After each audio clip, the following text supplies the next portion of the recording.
ललिता तत्त्वतीर्थं मायापुरीषु च तथा मित्रपदं नाम ततः केदारमुत्तमम्। आस्था, श्रद्धा एवं सबसे प्राचीन सभ्यता का साक्षी है यह वाराणसी शहर। यहाँ कल कल बहती पवित्र गंगा नदी की धारा, जिसके समक्ष विद्यमान है यह ललिता घाट।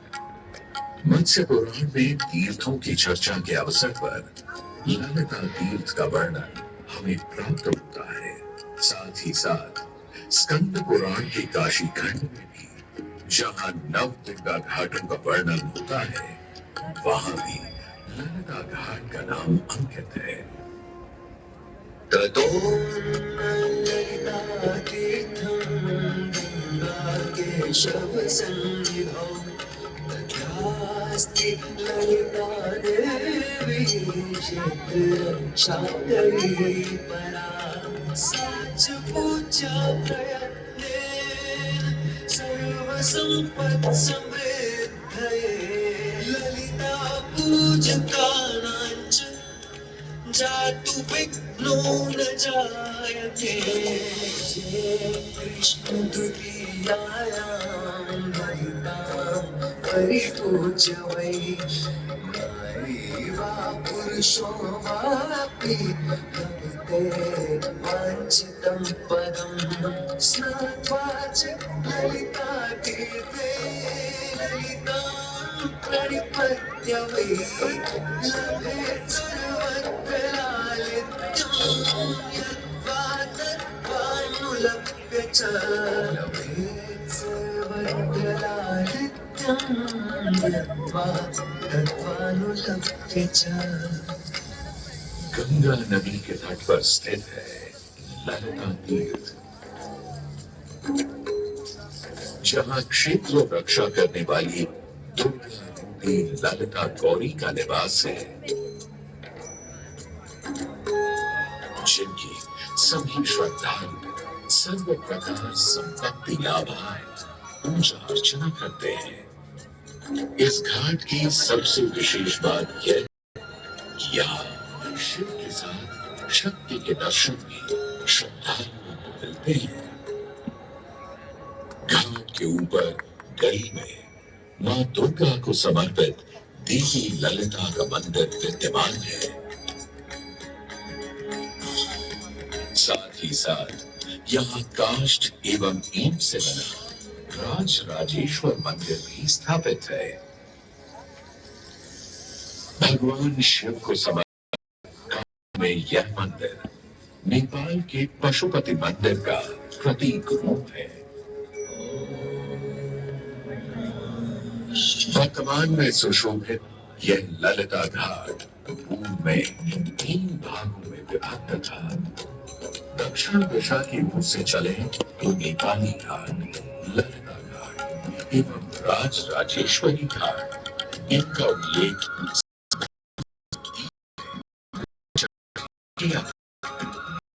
नेपाली घाट एवं ललिता घाट के पक्के निर्माण का श्रेय नेपाल के महाराजा बहादुर शाह को जाता है, तो वहीं राज राजेश्वरी घाट के निर्माण का श्रेय सिद्धगिरी जी को जाता है। कालांतर में नेपाली एवं राज राजेश्वरी घाट ललिता घाट में ही समाहित हो गए।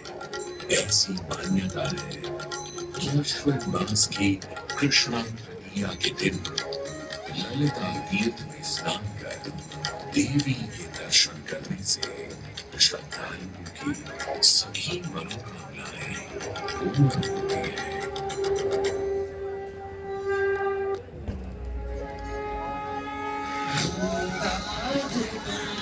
जगभूषण भूषितांगं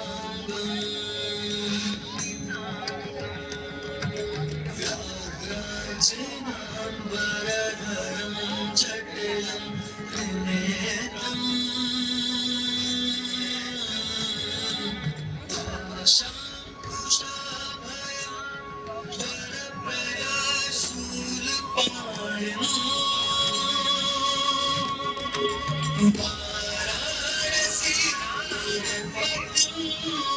अज विश्वनाथम,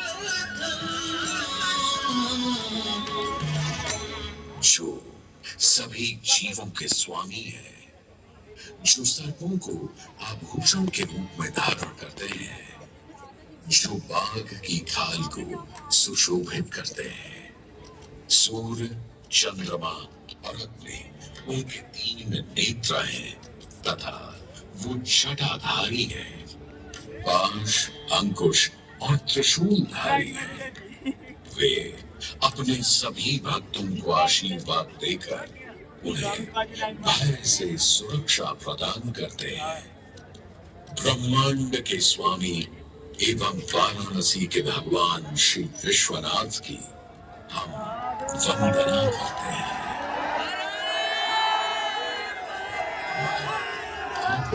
काशी,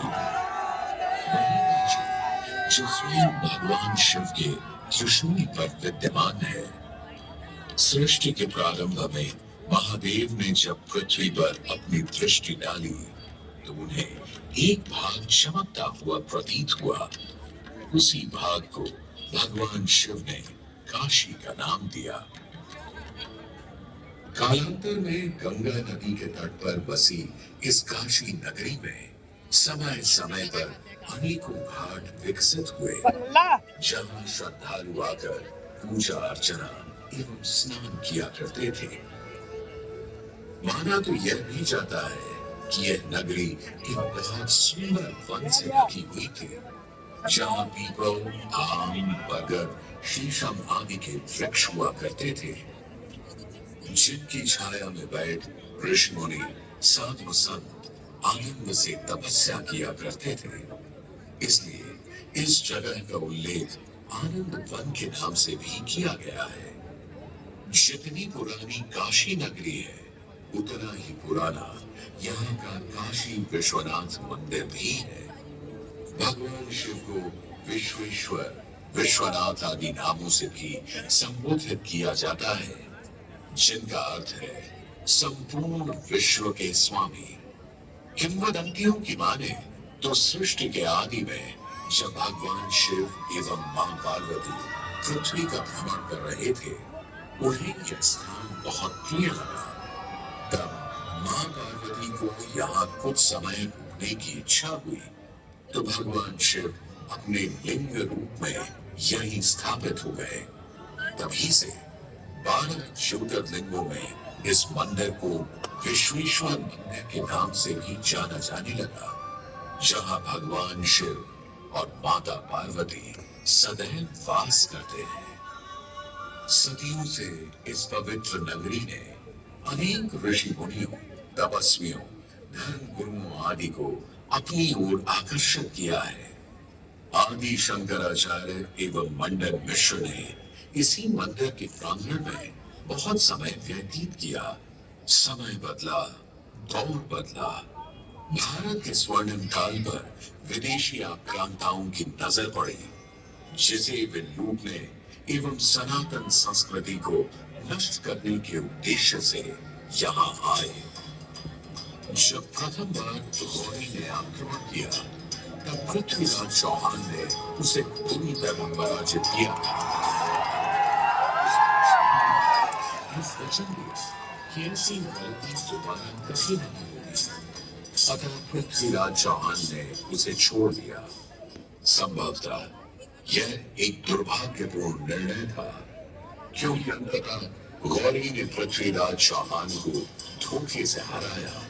तत्पश्चात उनके साथ बहुत बुरा व्यवहार किया तथा उनकी 2 आंखें भी निकाल दी।